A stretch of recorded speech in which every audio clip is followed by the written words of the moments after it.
اعوذ باللہ من الشیطان الرجیم بسم اللہ الرحمن الرحیم۔ معزز سامعین، آج کی ویڈیو میں حضرت امام جعفر صادق رحمۃ اللہ علیہ کے اقوال سماعت فرمائیں گے۔ آپ رحمۃ اللہ علیہ فرماتے ہیں، عبادت بلا توبہ درست نہیں ہوتی، کیونکہ اللہ تعالیٰ نے توبہ کو عبادت پر مقدم کیا ہے۔ ایک گناہ بہت ہے اور ہزار اطاعت قلیل۔ ذوق صوفیاء کوئی اور طریق علاوہ کتاب و سنت نہیں ہے۔ ابتلاء ایک شرف ہے، اس لیے خاصان حق اس میں مبتلا کیے جاتے ہیں۔ بے حد اعتقاد بربادی اور نکتہ چینی بد نصیبی ہے۔ علماء کا فقر اختیاری ہوتا ہے اور جہلاء کا اضطراری۔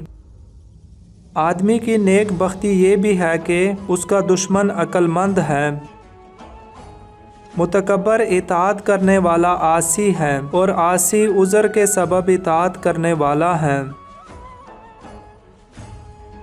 توبہ کرنا آسان لیکن گناہ چھوڑنا مشکل ہے۔ بڑا زاہد دنیا میں یہ ہے کہ لوگوں کی ملاقات سے کنارہ کش ہو جائے۔ اس کو خوشی ہو جس کی آنکھ شہوت دیکھتی ہے اور اس کا دل ان شہوت کو نہیں چاہتا۔ ہمارا دین سراپائے ادب ہے، جو اس کو ملحوظ نہیں رکھے گا وہ بد نصیب ہے۔ فضیلت اگرچہ جماعت میں ہے لیکن سلامتی گوشہ نشینی میں۔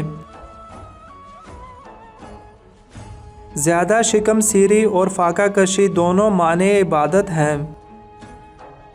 قدرت انتقام رکھتے ہوئے غصے کو پی جانا افضل ترین جہاد ہے۔ جہاد بالسیف سے جہاد بالمال سخت تر ہے۔ کھلی ہوئی عداوت منافقانہ موافقت سے بہتر ہے۔ مصیبت میں آرام کی تلاش مصیبت کو ترقی دیتی ہے۔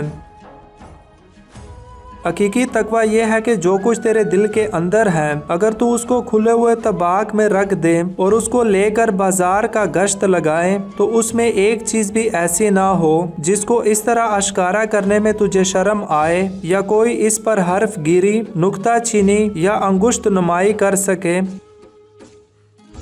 غذا سے جسم کو اور اکنات سے روح کو راحت پہنچتی ہے۔ دوسرے کے مال کا طمع نہ کرنا بھی داخل سخاوت ہے۔ سعید وہ ہے جس کا دل عالم، بدن صابر اور موجودہ پر قانع رہے۔ نزول بلا ہلاکت نہیں بلکہ امتحان کے ہے۔ کم عمر والے کے گناہ اپنے سے کم جان کر اس کی عزت کر۔ نفس اللہ تعالیٰ کا مخالف ہے اور نفس کی مخالفت اللہ تعالیٰ کی دوستی ہے۔ شکایت کا ترک کرنا صبر ہے۔ احسان تین باتوں کے بغیر کامل نہیں ہوتا، یہ کہ اس کو صغیر سمجھے تو عظیم بن جائے گا، یہ کہ اس کو مستور رکھے، مستور رکھنے سے تمام یعنی پورا ہو جائے گا، یہ کہ اس میں جلدی کرنے سے خوشگوار ہو جائے گا۔